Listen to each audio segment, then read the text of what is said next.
Hi friends, this is Atif. So friends, आज की इस वीडियो में हम लोग आपके क्लास 11th की जो स्नैपशॉट बुक है, इंग्लिश की स्नैपशॉट बुक जो सेकंड बुक है, उसका chapter number 1 the summer of the beautiful white horse start करने वाले हैं। हम लोग इस चैप्टर की line by line Hindi explanation हम देखेंगे। हर एक वर्ड की जो आपके हार्ड वर्ड हैं उनकी मीनिंग भी हम लोग देखेंगे। यहाँ पर लाइन बाय लाइन पूरे इस चैप्टर को समझेंगे और बिलीव करिए, इस वीडियो को देखने के बाद इस चैप्टर से रिलेटेड आपके हाफ ईयरली में, फाइनल में कहीं पर कोई भी क्वेश्चन आता है तो आप करके आएंगे, ये मेरी गारंटी है। इस वीडियो को पूरा देखना। अगर अपने एग्ज़ाम में अच्छा मार्क्स लाना है, इंग्लिश में खास करके अगर आपको अच्छा नंबर लाना है, तो इस वीडियो को पूरा देखना। और इस वीडियो को देखने के बाद इस चैप्टर से रिलेटेड कोई भी डाउट आपके दिमाग में नहीं रहेगा, ना ही कोई भी क्वेश्चन छूटेगा। हर एक क्वेश्चन जहाँ से उठ के आएगा आप यूँ चुटकियों में करके आ जाएंगे। तो ज़्यादा टाइम वेस्ट ना करते हुए चलिए हम लोग इस चैप्टर को स्टार्ट करते हैं। हमारा चैप्टर नंबर 1 है the summer of the beautiful white horse. ये चैप्टर बेसिकली दो लड़कों के बारे में है। This story is about two poor Armenian boys.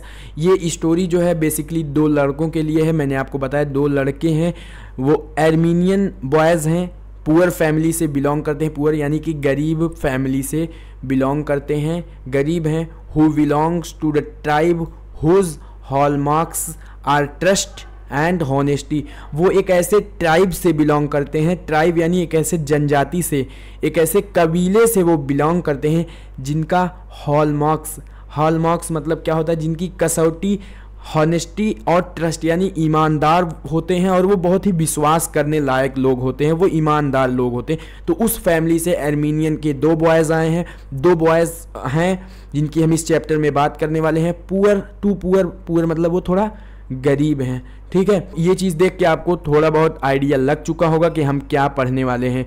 और बता देता हूँ, इसमें जो आर्मीनियन के दो बॉयज़ हैं, एक का नाम है एरम, दूसरे का नाम है मुराद, जो कि एरम का कज़न है। मुराद कौन है? एरम का कज़न है। और एरम जो है एक क्रेजी बॉय है। क्रेजी यानी कि पागल इस तरीके से नहीं कि वो पागल है, उसके दिमाग नहीं, वो पागल जैसी हरकतें करता है, बहुत ही क्रेजी चीज़ें वो करता रहता है। वो उनका नाम मुराद है, जो कि किसका? एरम का कज़न है। और यहाँ आई दर्शाया गया है एरम के लिए। आई जहाँ पर भी दिखे समझ जाना वो एरम की बात हो रही है। तो इस स्टोरी को हम लोग कंटिन्यू करते हैं, ठीक है। One day back there is the good old days When I was 9 मतलब एरम जब 9 साल का था। एंड द वर्ल्ड, जो ये दुनिया थी, जो ये संसार था, was fully of every imaginable kind of magnificence। kind of magnificence का मतलब क्या है? शानदार चीज़। इमेजिनेबल काइंड ऑफ मैग्निफिसेंस, शानदार चीज़। जब बचपन के दिन, वो बता रहा है कि जब बचपन के दिन थे, जब मैं 9 साल का था, जो बचपन के दिन थे, तो ये जो दुनिया है ना, ये पूरी दुनिया बड़ी ही शानदार चीज़ों से भरी हुई थी। एंड लाइफ, और जो ज़िंदगी थी, लाइफ थी, was still a delightful and mysterious dream. जो ये ज़िंदगी थी, जब हम बचपन के दिन जो थे, वो जब हमारी ज़िंदगी थी, वो डिलाइटफुल, यहाँ पर डिलाइटफुल का मतलब है आनंदमय, और एंड मिस्टीरियस ड्रीम यानी कि रहस्यमयी सपने आते थे, बहुत ही रहस्यमयी सपने आते थे। जब हम बचपन में होते हैं, अच्छे बड़े बहुत सपने देखते हैं, और वो जो ज़िंदगी होती है बड़ी ही आनंदमय होती है। तो यहाँ पर वही बता रहा है कि जब बचपन के दिन थे, एरम जब 9 साल का था, वो अपने बारे में बता रहा है, जब मैं 9 साल का था, तो जो वर्ल्ड था, जो ये संसार था, was fully imaginable kind of magnificence का मतलब होता है शानदार चीज़ों से भरी हुई, और जो लाइफ थी वो बड़ी ही आनंदमय थी। मिस्टीरियस ड्रीम, रहस्यमयी सपने आते थे। माई कज़न, मेरा कज़न जो था वो कौन था? Murad. Who was considered crazy by everybody who knew him except me. जो मेरा कज़न मुराद था ना, उसको सब लोग जो है क्रेजी कंसीडर करते थे, यानी उसको क्रेजी मानते थे, लोग उसको क्रेजी कहते थे। क्रेजी का मतलब होता है पागल। मैंने आपको स्टार्टिंग में बताया था कि वो वाला पागल नहीं जिसका दिमाग ना हो। पागल मतलब कि वो ऐसे ही बहुत पागलपन वाली हरकतें करता रहता था। क्रेजी बॉय था, एक पागलपन वाली हरकतें करता था, ठीक है। वो पागल नहीं था, हरकतें करता था वैसी। तो वो क्या हुआ कि मुराद जो है came to my house at 4 in the morning। एक दिन क्या हुआ कि सुबह के 4 बजे मुराद जो है इनके एरम के घर पहुंचता है एंड वोक मी अप, और मुझे उठाता है, tapping on the window of my room, मेरे रूम की जो खिड़की थी उसको टैपिंग करके, यहाँ पर टैपिंग का मतलब क्या है, थपथपाना, रूम की जो खिड़की थी उसको थपथपाया, टैपिंग किया और मुझे जगाया। एरम, ही सेड, उसने कहा, um, I jumped out of the bed and looked out of the window, और मैं अपने बेड से कूदा, बेड से ऊपर उतरकर, बेड से कूदकर बाहर विंडो की तरफ जब मैंने देखा, आई कुड नॉट बिलीव्ड, मुझे भरोसा नहीं हुआ, व्हाट आई सा, जो मैंने देखा वो मुझे विश्वास नहीं हुआ कि हाँ मैंने ये चीज़ देखी। आई कुड नॉट बिलीव, मुझे भरोसा नहीं हुआ, व्हाट आई सा, जो मैंने देखा। It was not morning it, अभी इतनी सुबह नहीं हुई थी, but it was summer and with daybreak not many minutes around the corner of the world, it was light enough for me to know I was not dreaming. मतलब यहाँ पर वो बता रहे हैं कि इतनी सुबह नहीं हुई थी, इतनी सुबह नहीं हुई थी अभी तक, लेकिन हाँ मैं ये देख पा रहा था कि ये सपना नहीं है, मैं जो देख रहा हूँ ये सपना नहीं। इतनी सुबह तो अभी हुई नहीं थी, लेकिन वो ये कह रहा था कि ये सारी चीज़ें मैं जो देख रहा था मैं ये समझ पा रहा था, इतनी लाइट थी, इतना उजाला तो था ही कि मैं जो देख रहा था ये सपना नहीं था। माई कज़न मुराद, मेरा कज़न जो मुराद था was sitting on a beautiful white horse, जो कि एक सफ़ेद सुंदर घोड़े पर बैठा हुआ था। White beautiful horse. I stuck my head out of the window and rubbed my eyes, और क्या बोला कि I stuck my head stuck करना यानी कि अपने सिर को जो है खिड़की के पास लाया, विंडो के पास अपने हेड को जो है वो लेकर आता है और अपनी आंखों को रब्ड करता है, यानी दोनों हाथों से अपनी आंखों को मींचता है। ऐसे जब सुबह सो के उठो तो दोनों हाथ से अपनी आंख जिसे मींचते नहीं, उसी तरीके से कुछ अपनी दोनों आंखों को वो रब्ड करता है। कहाँ पर? विंडो के एकदम पास आकर स्टक माई हेड, अपने सिर को जो है विंडो के एकदम पास लाता है और उसके बाद अपनी दोनों आंखों को रब्ड करता है।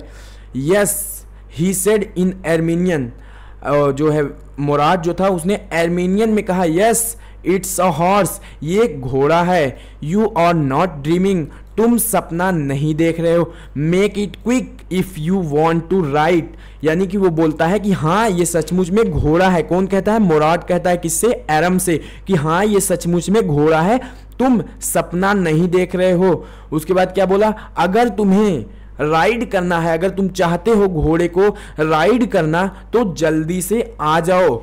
अगर तुम घोड़े को राइड करना चाहते हो तो जल्दी से आ जाओ। उसके बाद आई न्यू, मैं जानता था, my cousin Murad enjoyed being alive more than anybody else who had ever fallen into the world by mistake. तो यहाँ पर ये एरम क्या कहते हैं? आई न्यू माई कज़न मुराद, मैं जानता हूँ कि जो मेरा कज़न मुराद है ना उसे मैं इतने अच्छे तरीके से जानता हूँ कि जो है मोर देन एनीबडी एल्स, मैं और किसी को इतना नहीं जानता जो इस दुनिया में, जो इस वर्ल्ड में गलती से आए हुए हैं उनको मैं नहीं जानता। जो गलती से आए हुए हैं उससे ज़्यादा अच्छे तरीके से मैं अपने कज़न मुराद को जानता हूँ। मुराद इंजॉयड बीइंग अलाइव, अलाइव का मतलब क्या है? कि जिंदा दिल, जिंदा दिल इंसान। मुराद क्या है? जिंदा दिल है, अलाइव है, जिंदा दिल है। बट लेकिन this was more than enough I could believe, लेकिन आज तो इन्होंने हद ही कर दी। क्या हद कर दी भाई? In the first place my earliest memory had been memories of horses and my first longing had been longings to ride. तो यहाँ पर वो क्या बताते हैं कि उन्हें जो है उनकी जो मेमोरी, उनकी जो क्या कहते हैं इच्छा थी, लॉगिंग का मतलब उनकी इच्छा थी घोड़ों की राइड करना, घुड़सवारी करना, ठीक है। तो दिस वॉज वंडरफुल पार्ट, मतलब कि ये चीज़ देखकर, ये जो अभी मैंने देखा इस चीज़ को देखकर तो मुझे मज़ा आ गया। इन द सेकेंड प्लेस, लेकिन वहीं दूसरी तरफ वी वर पुअर, हम तो गरीब थे, हम तो गरीब थे। This was the part that would not permit me to believe what I saw. और यही कारण था, यही एक पार्ट था, यानी कि हम गरीब थे, यही एक वजह थी जो हमें विश्वास नहीं करने दे रहे थे, जो मतलब मुझे विश्वास नहीं होने दे रही थी कि मैं क्या देख रहा हूँ, क्योंकि हम गरीब थे। वी वर पुअर, हम गरीब थे। वी हैड नो मनी, हमारे पास इतना पैसा नहीं था। Our whole tribes was poverty stricken, हमारी जो पूरी ट्राइब के लोग थे, ट्राइब यानी हमारे कबीले के जो लोग थे, वो पॉवर्टी से यानी गरीबी से जूझ रहे थे। स्ट्रिकन का मतलब क्या होता है? सस्त गरीबी। Every branch of the Garoghlanian family was living in the most amazing and comical poverty in the world. जो हमारी ये गैरोग्लेनियन फैमिली थी, गैरोग्लेनियन, इनकी फैमिली को हम लोग क्या बोलते थे? गैरोग्लेनियन फैमिली बोला जाता था। गैरोग्लेनियन, यहाँ पर यच जो है ये साइलेंट है। गैरोग्लेनियन फैमिली जो इनकी थी वो पूरी तरीके से क्या थी? एक पॉवर्टी मानी जाती, एक कॉमिकल पॉवर्टी वर्ड में आती थी। Nobody could understand where we ever got money enough to keep us with food in our bellies। कोई भी ये नहीं समझ पाता था कि हम लोग अपना पेट भरने के लिए, अपना पेट भरने के लिए जो खाना खाते हैं वो आता कहाँ से था। Not even the old man of the family, और ओल्ड मैन जो पुराने लोग थे ना फैमिली के, गैरोग्लेनियन फैमिली के जो पुराने लोग थे ना, वो भी नहीं समझ पाते थे कि जो हम लोग खाते हैं खाना, ये पैसा कहाँ से आता है। मतलब इतनी ज़्यादा इनके यहाँ, इनकी फैमिली में गरीबी थी। मोस्ट इम्पॉर्टेंट ऑफ ऑल दो, इन सब चीज़ों से ज़्यादा important, we were famous for our honesty. हम सब, हमारी फैमिली जो पूरी थी वो फेमस थी किसके लिए? हॉनेस्टी के लिए। हॉनेस्टी यानी ईमानदारी के लिए। We had been famous for our honesty, हम अपनी हॉनेस्टी को, अपनी ईमानदारी को लेकर बहुत ही ज़्यादा फेमस थे। फॉर समथिंग लाइक 11 सेंचुरीज, लगभग 11 सेंचुरी से। Even when we had been the wealthiest family in what we liked to think was the word, we were proud, हम घमंड अपने ऊपर करते हैं, हमको घमंड है इस बात पर। honest मतलब इस ईमानदारी पर हमको घमंड है कि इतने ईमानदार हम लोग थे। एंड नेक्स्ट, और दूसरी चीज़ जो थी, after that we believed in right and wrong, और उसके बाद हम विश्वास करते थे कि क्या चीज़ सही है, क्या चीज़ गलत है। ठीक है, यहाँ तक चीज़ें समझ में आई ना। यहाँ पर बताया, यहाँ पर एक, when we had been the wealthiest family, अगर हम वेल्दिएस्ट फैमिली, अगर हम बहुत अमीर होते ना, in what we liked to think was the world, इसी तरीके से तब भी हम लोग इस दुनिया में अपनी हॉनेस्टी के लिए मशहूर होते।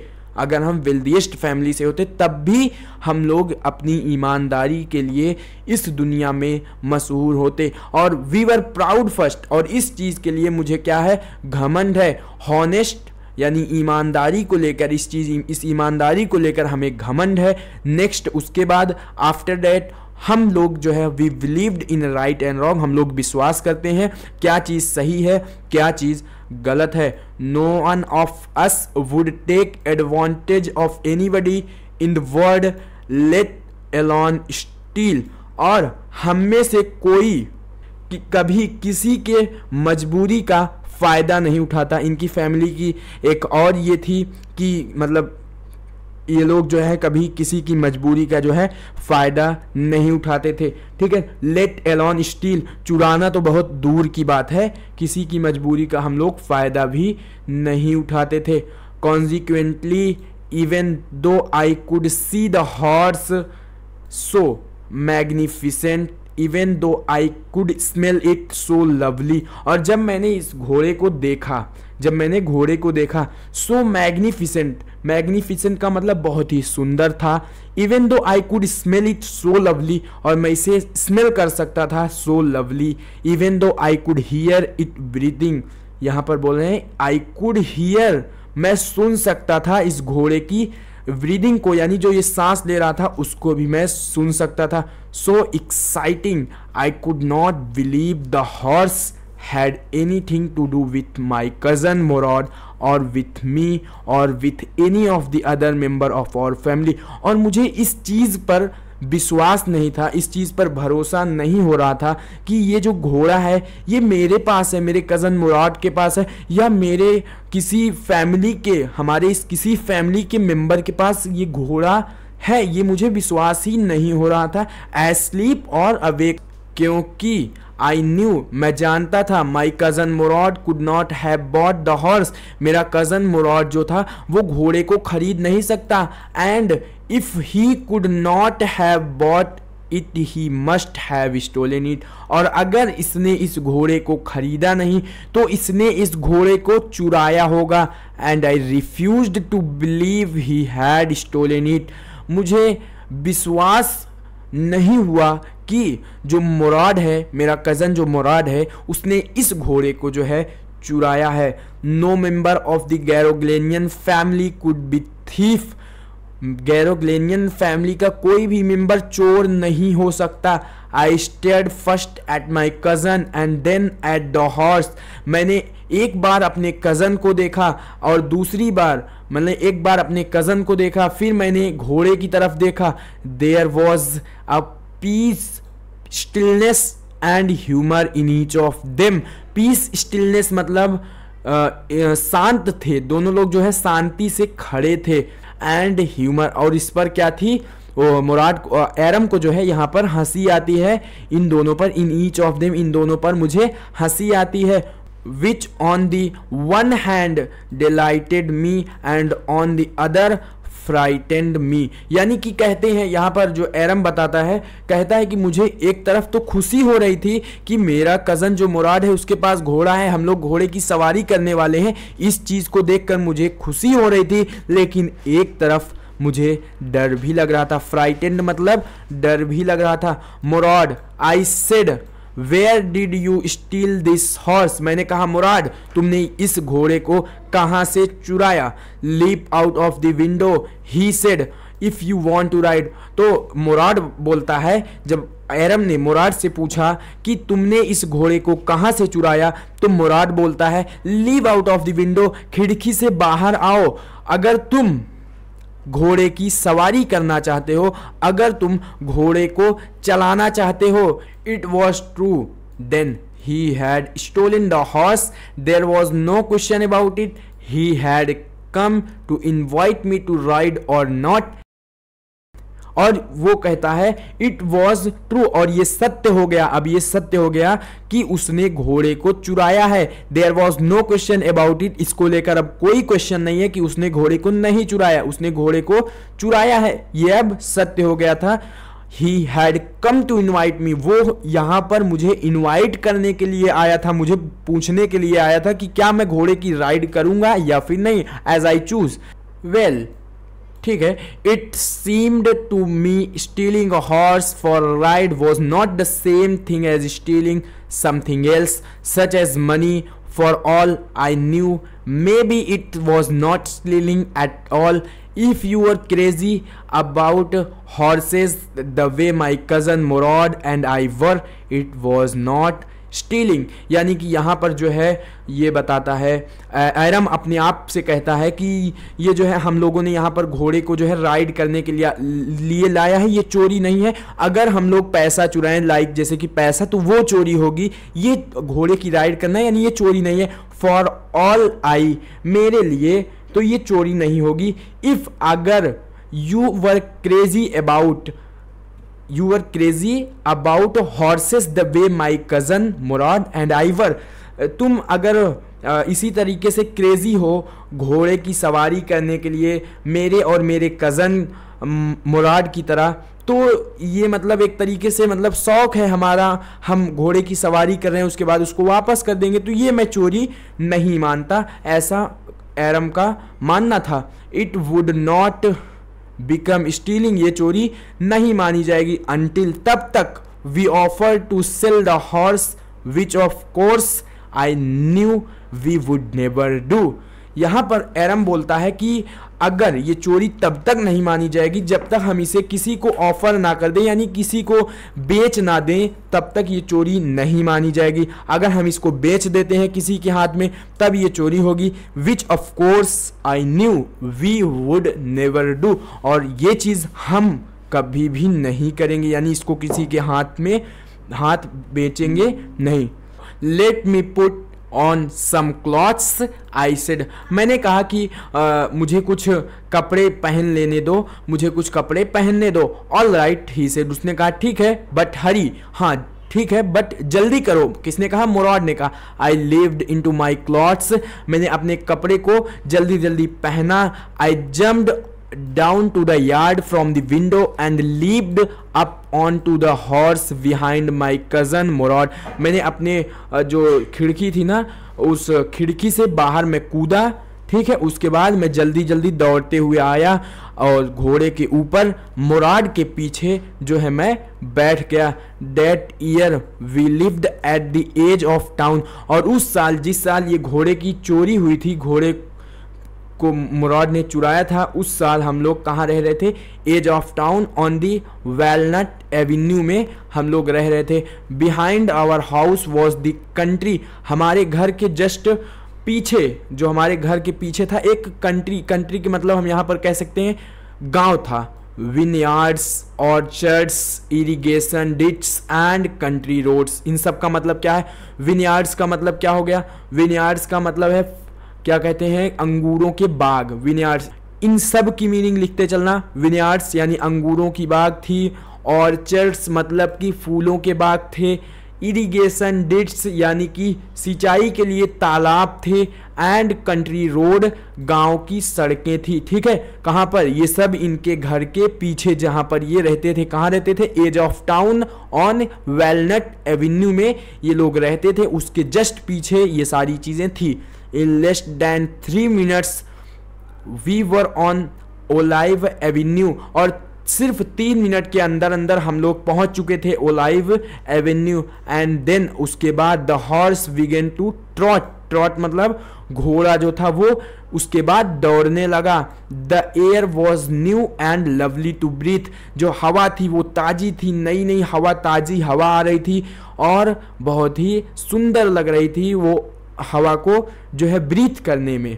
The feel of the horse running was wonderful, यानी कि जो घोड़े की सवारी थी, जो हम लोग घोड़े पर दौड़ रहे थे, उसमें हमको बहुत ही ज़्यादा मज़ा आ रहा था। My cousin Murad was the considered one of the craziest member of our family began to sing, I mean he began to roar. मेरा कज़न मुराद जो था, जो कंसीडर किया जाता है, माना जाता है craziest member of our family, वो जो है गाना गाना शुरू हो गया जब हम लोग घोड़े की सवारी कर रहे थे। और गाना गाने का मतलब उसका था कि I mean he began to roar, वो चिल्लाने लगा। Every family has a crazy streak in it somewhere, यहाँ पर वो कह रहा है कि हर एक फैमिली में कोई ना कोई क्रेजी पर्सन, क्रेजी स्ट्रीकन मतलब कि क्रेजी आदमी, कोई पागल आदमी होता ही होता है हर एक फैमिली में। पागल आदमी मतलब यहाँ पर कि दिमाग का पैदल नहीं, दिमाग ना हो उसके, मतलब यहाँ पर है कि उसको पागल वाली हरकतें करना, यानी कि इधर उधर का काम करना, उल्टे सीधे काम करने में मजा आता हो, तो वैसा कुछ मुराद था और ये हर एक फैमिली में होता है। And my cousin Murad was considered the natural descendant, descendant मतलब होता है कि मुराद जो था ये माना जाता था कि ये नेचुरल डेसिडेंट है, यानी वंशज, ये जो एक फैमिली से चला आ रहा है, एक कहते नहीं है कि खानदानी असर, खानदान से ये चला आ रहा है ऐसी चीज़ें, तो वैसे ही माना जाता था कि ये मुराद जो है ये नेचुरल डेसिडेंट है, ये वंशज है, जैसे पापा की, मम्मी की ये कुछ हरकतें बेटे में, तो इस तरीके से कुछ वंशज जो मुराद के अंदर थी। Of the crazy streak in our tribe, हमारे ट्राइब में मुराद की जो हरकतें थी इससे पहले भी, before him was our uncle Khosrove, हमारे अंकल जो खुसरो थे उनके अंदर भी ऐसी हरकतें थी, तो माना जाता था कि जो मुराद है वो खुसरो अंकल पे गया हुआ है, जो खुसरो अंकल हमारे ट्राइब में, हमारे कबीले में थे। और यहाँ से एक क्वेश्चन बन सकता है कि खुसरो अंकल कौन थे, उनकी पूरी एक्सप्लेनेशन दो, क्या था, कैसे था, तो सारी चीज़ें यहाँ से आप बता सकते हैं। तो आगे हम जो अभी पढ़ने जा रहे हैं ये खुसरो अंकल के बारे में है, इसका आंसर अगर आप एग्जाम में लिख के आ रहे हैं तो आपको पूरा नंबर मिलेगा, ठीक है। तो हम लोग खुसरो अंकल के बारे में समझते हैं। एन इनॉर्मस मैन, एक enormous man with a powerful head, बड़ा सा सिर जो था उनका बड़ा था, ऑफ ब्लैक हेयर, काले काले बाल, and the largest mustache in the San Joaquin Valley. जो सैन जोक्यून वैली थी उसमें सबसे बड़ी मूछें इन्हीं खुसरो अंकल की थी। बड़ा सा हेड था, काले काले सिर पर बाल थे, मूछें बड़ी बड़ी थी। A man so furious, furious का मतलब क्या होता है? फ्यूरियस का मतलब होता है कि आग बबूला, इन टेम्पर यानी बड़े ही गुस्से वाले थे। So irritable, so impatient that he stopped anyone from talking by roaring. ये मतलब बड़े ही गुस्से वाले थे, और अगर कोई भी बात हो, कहीं पर कुछ भी हो, तो ये एक ही बात बोल के सबको चुप करा देते थे। It is no harm, pay no attention. अगर कोई भी बात हो ना, तो इनका एक फेमस डायलॉग था, it is no harm, pay no attention to it. मतलब कि अरे यार कोई दिक्कत नहीं, इस पर ध्यान ना दो, कोई चिंता नहीं है, इस पर ध्यान ना दो। ये चीज़ ये बोलते थे हर एक जगह। अब ये कब बोलते थे, किस कंडीशन में बोलते थे, आगे जो भी एग्जाम्पल आने वाला है ना, ये यहीं से आप समझ जाएंगे कि ये किस तरीके से थे, किस जगह पर इस वर्ड का, इस सेंटेंस का इस्तेमाल करते थे। It is no harm, pay no attention to it, ये इनका फेमस डायलॉग था। इसको मैं यहाँ पर हाईलाइट कर देता हूँ। क्या बोलते थे? It is no harm, pay no attention to it. ये ठीक है, ये चीज़ ये बोलते थे। तो कब बोलते थे? That was all, no matter what anybody happen to we talking about it. कोई भी मैटर हो, कोई भी बात हो, किसी भी बात पर ये बोल देते थे, it is no harm, pay no attention to it. ठीक है, तो एक बार की बात है। Once it was his own son Arak running 8 blocks to the barber shop where his father was having his mustache trimmed to tell him their house was on fire. एक बार क्या हुआ कि इनका बेटा जो अरक था वो दौड़ता हुआ आया, कहाँ पर? बार्बर की दुकान पर, नाई की दुकान पर, जहाँ पर उसके पिता यानी खुसरो अंकल बैठे हुए थे। क्या कर रहे थे? अपनी मूछों को ट्रिम करा रहे थे, मुस्टैच ट्रिम्ड। और उनसे वो बेटा अरक क्या बताता है इनका बेटा कि अपना घर जो है वो जल गया है। अब ये बात खुसरो अंकल को जब बताया तो ये this man Khusro set upon the chair and road, ये चेयर पर बैठे हुए थे और बड़े ही गुस्से में बोले, रोड यानी चिल्लाते हुए बोले, it is no harm, pay no attention. अरे अरे कोई दिक्कत नहीं है, इस पर ध्यान ना दो, टू इट, उस पर ध्यान ना दो।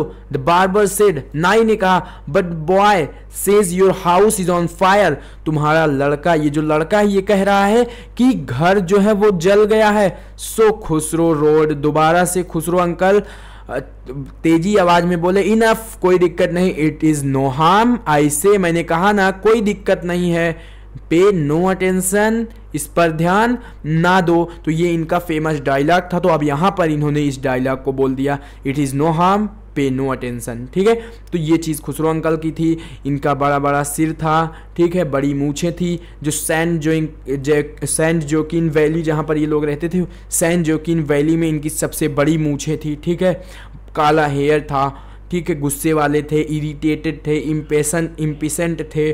ठीक है, ये सारी चीज़ें इनकी थी। तो यहाँ से आप लोग ये खुसरो अंकल के बारे में लिख सकते हैं। माई cousin Murad was considered the natural dissident of this man. मेरा कज़न जो मुराद था वो डिसिडेंट माना जाता था कि वो खुसरो अंकल पे गया है, खुसरो अंकल की तरह वो है। ऑल दो मुराद्स फादर वॉज जुराब, मुराद के जो पिताजी थे वो जुराब थे, लेकिन ऐसा माना जाता था कि जो मुराद है, मुराद के पिता जुराब थे। ठीक है, लेकिन ऐसा माना जाता था, ऐसा कंसीडर किया जाता था कि मुराद जो है वो खुसरो अंकल पे गया है, उनकी आदतें जो है खुसरो अंकल की तरह हैं।